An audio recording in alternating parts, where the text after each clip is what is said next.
ವಿರಾಮದ ಬಳಿಕ ಜಾತಕ ಫಲ ವಿಶೇಷ ಕಾರ್ಯಕ್ರಮಕ್ಕೆ ಮತ್ತೆ ಸ್ವಾಗತ. ಶಾಸ್ತ್ರಿಗಳೇ, ಮೊದಲಿಗೆ 6 ರಾಶಿಗಳ ಫಲಾಫಲಗಳು ಹೇಗಿದೆ ತಿಳಿಸ್ಕೊಡೋದಾದ್ರೆ? 12 ರಾಶಿಗಳ ಫಲಾಫಲ ತಿಳಿಯುವ ಮುನ್ನ ಈ ಹೊತ್ತಿನ ಗ್ರಹಸ್ಥಿತಿಯನ್ನು ಗಮನಿಸ್ಕೊಳ್ಳೋದಾದರೆ, ಮೇಷರಾಶಿಯಲ್ಲಿ ನೋಡಿ ರವಿ, ಗುರು, ಶುಕ್ರ ಜೊತೆಗೆ ಮಾಂದಿ ಉದಿಯಾಗಿದೆ ಈ ದಿವಸ. ಇನ್ನು ಕನ್ಯಾ ರಾಶಿಯಲ್ಲಿ ಕೇತು ಇರತಕ್ಕಂಥದ್ದು. ವೃಶ್ಚಿಕ ರಾಶಿಯಲ್ಲಿ ದಿವಸ ಚಂದ್ರನಿದ್ದಾನೆ, ಜ್ಯೇಷ್ಠ ನಕ್ಷತ್ರ.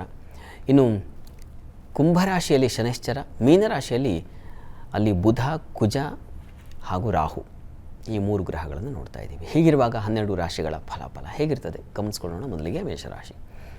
ಮೇಷರಾಶಿಯವರಿಗೆ ನೋಡಿ, ನಿಮ್ಮ ರಾಶಿಯಲ್ಲಿ ಮಾಂದಿ ಉದಿಯಾಗಿದೆ. ಹೀಗಾಗಿ ಸ್ವಲ್ಪ ಮಟ್ಟಿಗೆ ಆರೋಗ್ಯ ವ್ಯತ್ಯಾಸ ಆಗುತ್ತೆ. ಸ್ವಲ್ಪ ಬಿಸಿಲು ವಾತಾವರಣ, ರವಿಯಲ್ಲಿದ್ದಾನೆ, ಹೀಗಾಗಿ ಸ್ವಲ್ಪ ಉಷ್ಣಾಂಶ ಹೆಚ್ಚಾಗುತ್ತೆ, ಉಷ್ಣ ಪ್ರಕೃತಿ ಆಗುತ್ತೆ. ಸ್ವಲ್ಪ ಆರೋಗ್ಯದ ಕಡೆ ಗಮನ ಕೊಡಿ. ಚಂದ್ರನು ಅಷ್ಟಮದಲ್ಲಿದ್ದಾನೆ, ಹೀಗಾಗಿ ಆರೋಗ್ಯ ವ್ಯತ್ಯಾಸ ಸೂಚಿಸ್ತಾ ಇದೆ. ಇನ್ನು ಮುಖ್ಯವಾಗಿ ವೃತ್ತಿಯಲ್ಲಿ ಅನುಕೂಲ ತುಂಬ ಚೆನ್ನಾಗಿದೆ. ವ್ಯಯ, ಲಾಸ್ ಅದನ್ನು ಸೂಚಿಸ್ತಾ ಇದೆ. ಈ ದಿವಸ ಸಾಲಬಾಧೆ ಸೂಚಿಸ್ತಾ ಇದೆ, ಹೀಗಾಗಿ ಸ್ವಲ್ಪ ಹುಷಾರಾಗಿರಬೇಕು. ಈ ದಿವಸ ತಪ್ಪದೆ ಸುಬ್ರಹ್ಮಣ್ಯ ಪ್ರಾರ್ಥನೆ ಮಾಡಿ. ಇನ್ನು ವೃಷಭ ರಾಶಿ. ವೃಷಭ ರಾಶಿಯವರಿಗೆ ದಿವಸ ವ್ಯಯ ಹೆಚ್ಚು, ಅನಗತ್ಯ ಖರ್ಚುಗಳು ಅತಿಯಾಗಿರ್ತದೆ. ತುಂಬ ಆಪ್ತರು, ತುಂಬ ಇಷ್ಟಪಟ್ಟವರಿಂದ ದೂರ ಇರಬೇಕಾದ ಪರಿಸ್ಥಿತಿ ಬರುತ್ತೆ. ಜೊತೆಗೆ ವ್ಯಾಪಾರಿಗಳಿಗೆ ವಿಶೇಷ ಅನುಕೂಲ ಇದೆ. ವ್ಯಾಪಾರ ನಿಮಿತ್ತ ದೂರ ಪ್ರಯಾಣ ಸೂಚಿಸ್ತಾ ಇದೆ. ಶುಭಾಶುಭ ಮಿಶ್ರವಾಗಿದೆ. ನಿಮಗೆ ವೃತ್ತಿಯಲ್ಲಿ ತುಂಬ ಅನುಕೂಲಕರವಾಗಿದೆ, ಆತಂಕ ಬೇಡ. ಪ್ರಾರ್ಥನೆಗೆ ದಿವಸ ಈ ತೊಡಕಿನ ನಿವಾರಣೆಗೆ ಮಹಾಲಕ್ಷ್ಮಿ ಸನ್ನಿಧಾನಕ್ಕೆ ದಿವಸ ಅವರೇ ಧಾನ್ಯ ದಾನ ಮಾಡಿ. ಮಿಥುನ ರಾಶಿಯವರಿಗೆ ನೋಡಿ, ನಿಮ್ಮ ರಾಶಿಯಿಂದ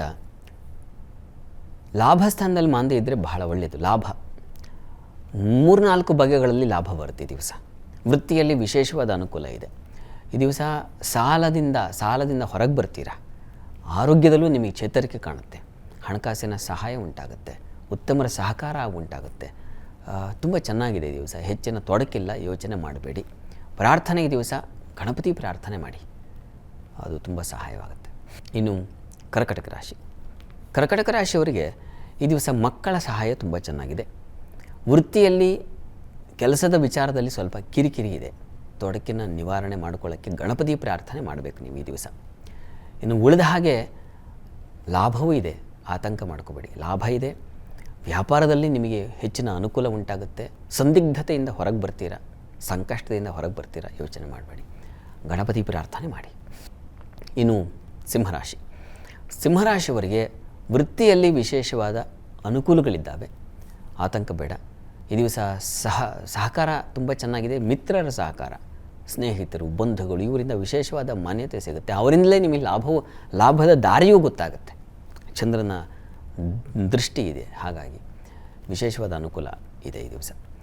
ಇನ್ನು ಈ ದಿವಸದ ಮಟ್ಟಿಗೆ ತಂದೆ ಮಕ್ಕಳಲ್ಲಿ ಭಿನ್ನಾಭಿಪ್ರಾಯ ಸೂಚಿಸ್ತಾ ಇದೆ. ಮನಸ್ಸಿಗೆ ಪೆಟ್ಟಾಗುವ ಸಾಧ್ಯತೆ. ಇದರ ನಿವಾರಣೆಗೆ ಈಶ್ವರನ ಪ್ರಾರ್ಥನೆ ಮಾಡಿ. ಇನ್ನು ಕನ್ಯಾ ರಾಶಿ. ಕನ್ಯಾ ರಾಶಿಯವರಿಗೆ ದಿವಸ ನೋಡಿ, ಸಂಕಷ್ಟದ ದಿವಸ.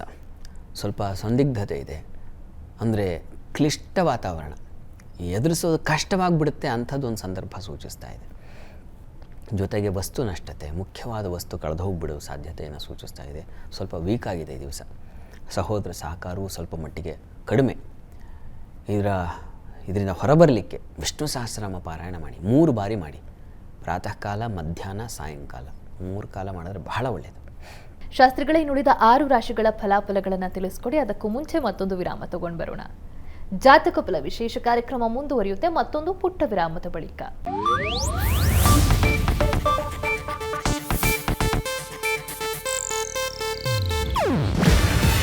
ಇದು ಏಷ್ಯಾನೆಟ್ ನ್ಯೂಸ್ ನೆಟ್ವರ್ಕ್ ಪ್ರಸ್ತುತಿ.